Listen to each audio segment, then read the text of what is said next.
Hello and welcome to this edition of FYI Weekly, your official source for City of Greensboro news and information. Greensboro residents are sharing thoughts and concerns about the recently adopted $25 trash and recycling cart rollback fee. In response, the Field Operations Department will delay enforcing the fee for 120 days. A public education campaign will be launched for residents to learn about the policy and how it will be enforced. Field Operations Director Julio Delgado said the intent is not to punish people who want to put their cart out a few hours early because they have to go to work. The program was developed to help address neighbors' complaints about some households leaving carts in the street indefinitely for days or weeks.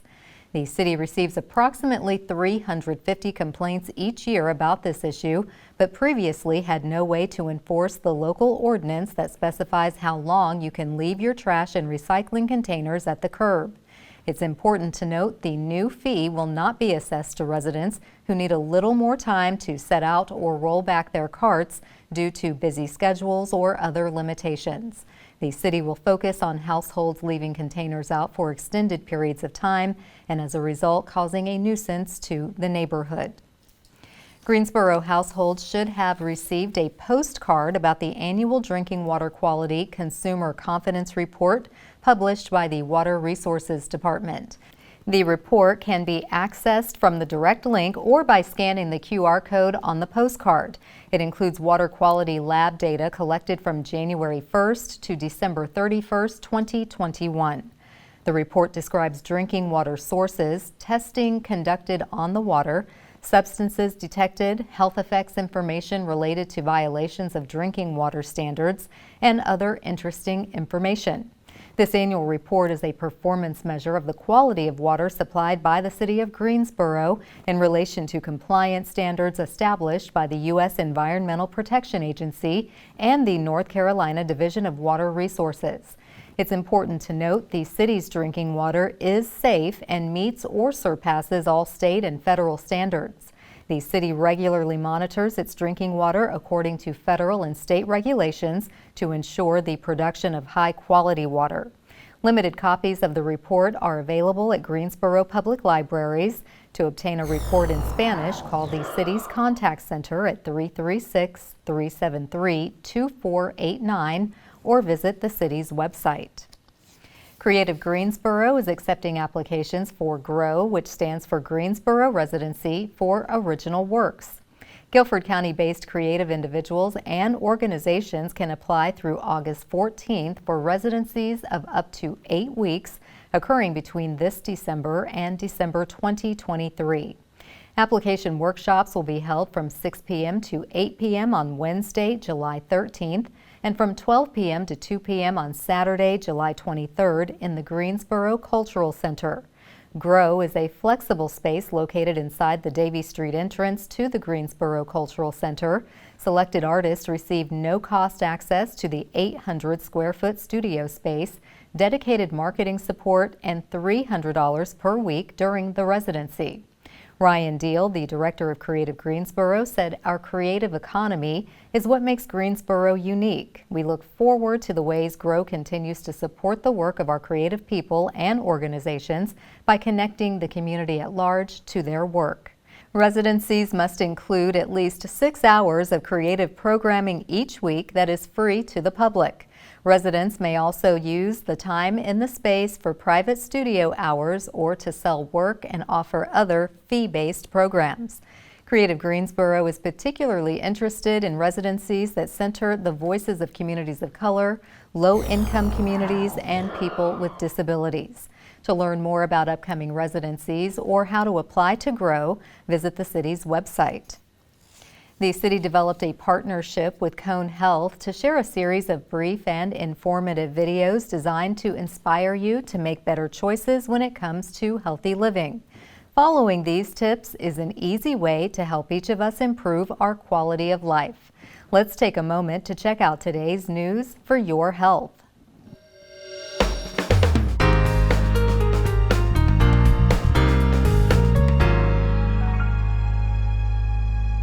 How well do you really understand food labels? It's an important step in making healthy choices. Let's talk about what you should look for. The first thing you should look at in a nutrition food label is the serving size, because that's going to differ from the portion size. The nutrition serving size is based off of one serving of that food and beverage. You may eat more than one serving, and you'll have to account for that on the facts label as far as total calories, fat, all of those things. So the percent daily value, or capital D, capital V on the foods label, is going to be a guide for you as far as how much of one nutrient you should get per day. And that's based off a percentage out of 2,000 calories a day, which you may need more or less of, depending on your stature, activity level, things like that.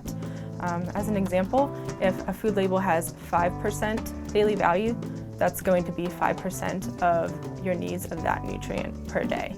So when you're looking at the total fat in a product, you'd also want to go underneath that and look at the breakdown of the fat. So trans fat, saturated fat, and unsaturated fat. For saturated fat, or fats that are solid at room temperature, you'd really want to look to limit those, or again, have no more than 5% of your daily value for those foods. For trans fats, I'd really recommend avoiding foods that have trans fats. They're man-made, they're not natural, and really not something that you'd want to consume on a regular basis, whereas unsaturated fats are your healthy fats, and those are things that are helpful for your joints, for your brain health, and those are liquid at room temperature. So when you're looking for sugars on the nutrition fact label, you really want to focus in on those added sugars, because those added sugars are what you'd really want to limit or avoid. That doesn't provide any nutritional value in your diet, but does add up as far as your daily caloric allotment pretty quickly. You should definitely be looking at vitamins, minerals, and fiber that's listed on the facts label. Getting a variety of those types of nutrients is all really important for daily functioning, and also preventing illnesses, for anemia, osteoporosis, all those things you hear about that you get later in life. For daily fiber requirements, for adult males it should be somewhere around 37 grams per day, and adult females somewhere around 25 grams per day. And you can find those in any fruits, vegetables, or whole grains. And eating a variety of those foods, eating foods with color, making your plate colorful is all a really great way to make sure you're getting that variety. Thanks for joining me today. I hope this information has been helpful. If you're interested in more information, go to conehealth.com/healthy-eating. I'm Lisa Balestrino. Bridge repairs and a water line installation are causing traffic delays. Find out where. And free computer classes are available for our active adults. We'll have those stories and more news coming up after the break. Stay with us.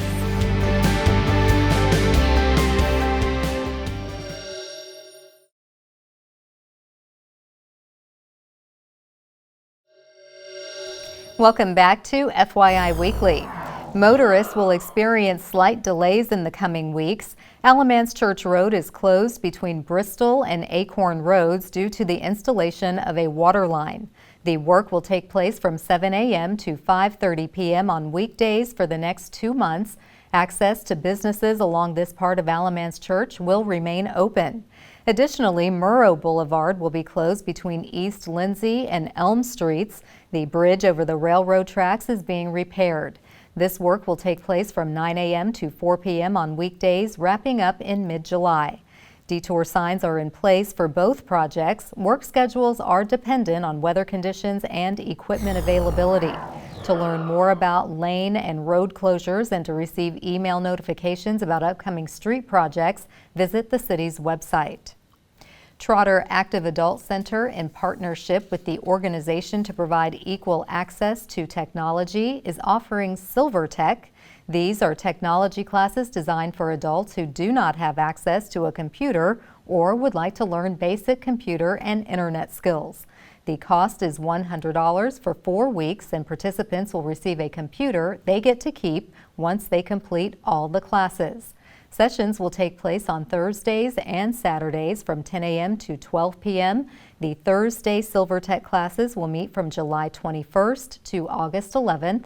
The Saturday Silver Tech session will meet from July 16th to August 13th. The Silver Tech program curriculum covers subjects such as how to set up and start your computer, navigate the internet, and use Microsoft Office. To register, call Trotter Active Adult Center at 336-373-2927. The Greensboro Police Department is bringing back National Night Out, and it will take place on Tuesday, August 2nd. The department is thrilled to once again host this popular event in person, keeping COVID safety measures in mind. Neighborhoods planning to participate will need to register. The deadline for registration is this week on Friday, July 15th. Each participating neighborhood will receive balloons, t-shirts, and a yard sign. National Night Out is a unique crime and drug prevention program sponsored by the Greensboro Police Department. The purpose is to enhance the relationship between neighbors and law enforcement while bringing back a sense of community. For more information about GPD's National Night Out program, call the Office of Community Engagement at 336-373-2636. On any given day, do you think about your contribution to single-use plastics? If not, July is the month to place the spotlight on plastic. Coming up after the break, find out why plastic can be an environmental hazard. Stay with us.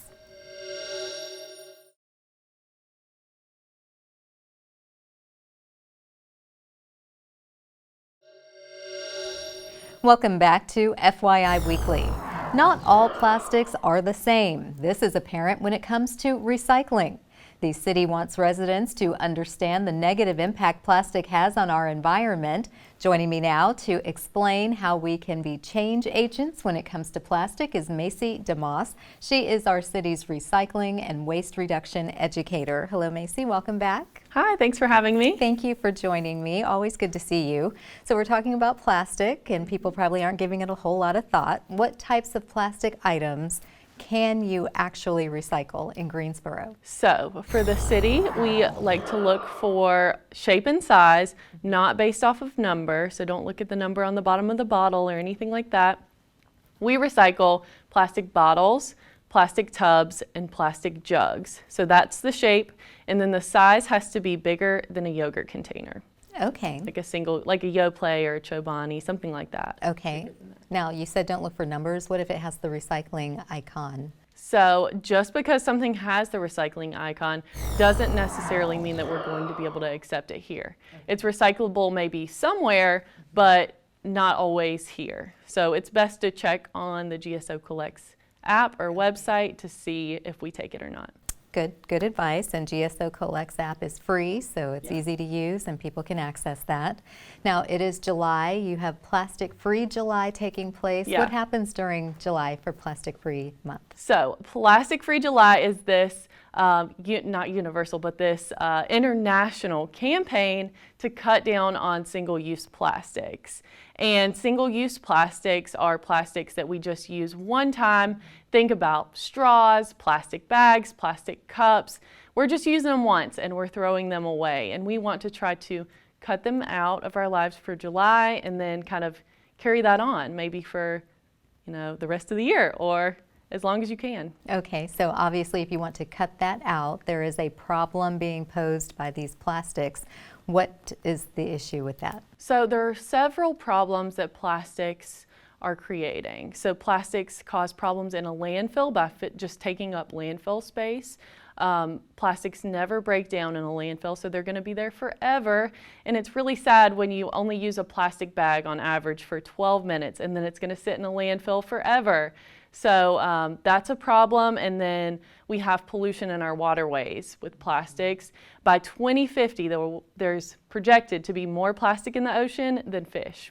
Oh, I thought you were going to say than water. No, not quite, but still, that's a lot horrible. of plastic. Yeah. So it's just getting out into our environment and causing a ton of problems. Yes, and if it overrides our fish, that means it's killing off our fish population. Exactly, and it breaks into these tiny little pieces called microplastics that you can't necessarily see, but they're there, and then the fish can consume them, and then they can't eat other things. They can't eat the stuff that gives them nutrients. So. Yeah. Well, we've got to do our part. Yes. So how does GSO Goes Green help reduce the use of single-use plastics? So we are, us at GSO Goes Green, we're taking the challenge this month, which others are welcome to do so too. The Plastic Free July website has some information about how to limit your single-use plastics, and you can even take a quiz to see where you might want to improve on. But we personally are collecting all our non-recyclable single-use plastics, and most single-use plastics like cups, straws, to-go containers, things like that, they're not recyclable. So we're collecting all those non-recyclable plastics and weighing them every week, and we're doing a little competition to see who can create the least amount of plastic. So that's pretty fun. You can follow along on our Facebook. That's going to be exciting for people to track and see your progress. Exactly, and they can do it along with us. Okay, that's what we need. And last, before you go, are there any other events aimed at reducing plastic's impact on our environment? Yeah, so we have, like I said, plastics get out into the waterways a lot. So we have a couple of cleanups coming up where you can come out and help us pick up plastics like single-use plastics, chip bags, straws, cups, and things like that. Those are some of the most commonly littered items getting out into the environment. So you can come help us pick some of those up, make a difference in your community, and help us just clean up the environment. Okay, well, Macy, you always come with really great projects and fun ways to make recycling not only awareness level, but also the engagement. We need people to do their part. So I'm sure Plastic Free July will be a huge success. Let us know how the numbers looked, and we look forward to your next visit with more recycling tips. All right, thank you so much. Thank you. Have a great day. You too. Stay tuned for some interesting and useful information about Greensboro as we tell you something about the city. That's coming up after the break. Stay with us.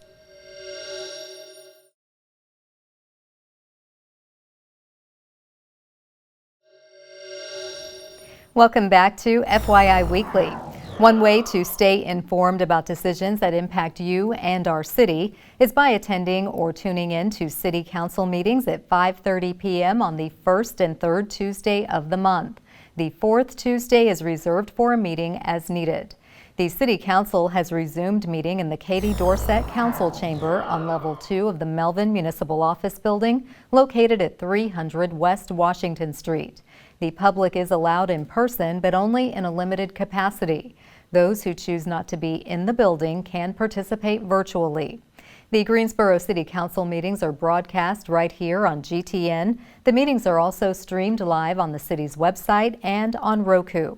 To review the council meeting schedule and agendas, please visit the city's website.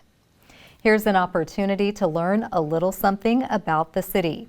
Pedestrians and drivers will notice lane and sidewalk closures are still underway on North Eugene Street. Crews are working between West Washington Street and Friendly Avenue. As a result, altering lanes will remain closed, and sidewalks in this area will also remain closed 24 hours, 7 days a week. Motorists are urged to use alternate routes to avoid the area or expect delays traveling along the work zone.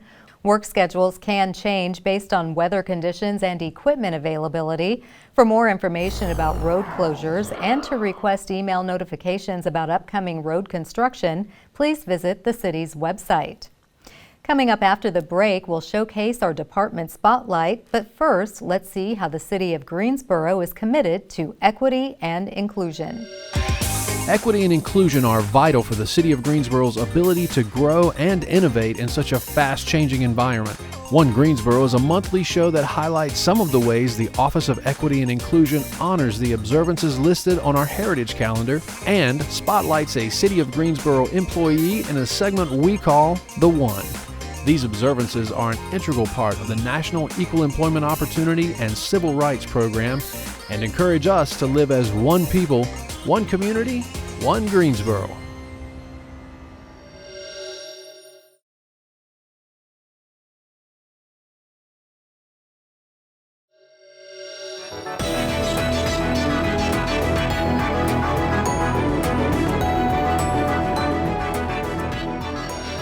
Welcome back. The City of Greensboro has more than 20 departments and several divisions committed to serving you, our residents and visitors. Let's go behind the scenes in our department spotlight. The Human Resources Department is accepting applications in several areas across the organization if you or someone you know wants to work for city government.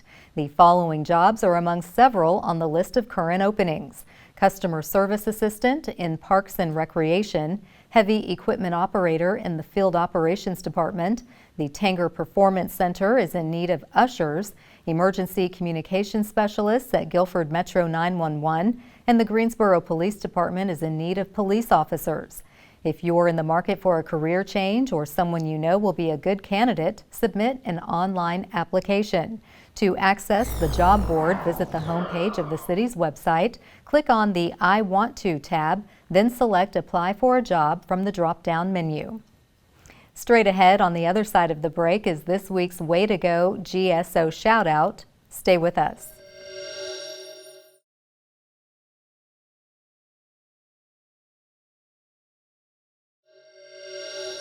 As we draw to a close, we always want to end on a positive note with our Way to Go GSO shout-out. This week's shout-out goes to the Human Rights Department.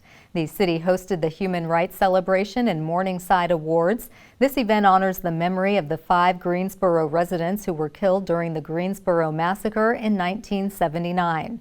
The Dudley High School scholarship recipients are Delaney Jarman, Mason Smith, Malin Fox, Samuel Francis, and Kayesha Monroe. The honorees for Outstanding Community Partners are Max Sims with East Greensboro Now, Fanta Dorley of Vision for You Enterprises, F.J. Carney with U.S. Probation, Sonia Desai with the Guilford County Family Justice Center, and Jamilla Pinder with Cone Health. Outstanding city employees assisting human rights staff include Victor Vincent in field operations, Jared LaRue in neighborhood development, Shamreese Diggs in parks and recreation, Beth Bowles in libraries and museum, and Josie Cambareri with the Greensboro Police Department. Way to go, human rights. That concludes this edition of FYI Weekly, but you can easily stay connected to the latest city news by linking to us on Facebook, Twitter, YouTube, and Instagram. Alexa users can subscribe to our 5-minute flash briefings, which airs on 90.1 FM and 100.7 FM. Be sure to download our weekly podcast, Talk City Greensboro, and now GTN is streaming on Roku. For all of us here at the City of Greensboro, thanks for watching, and we'll see you next time.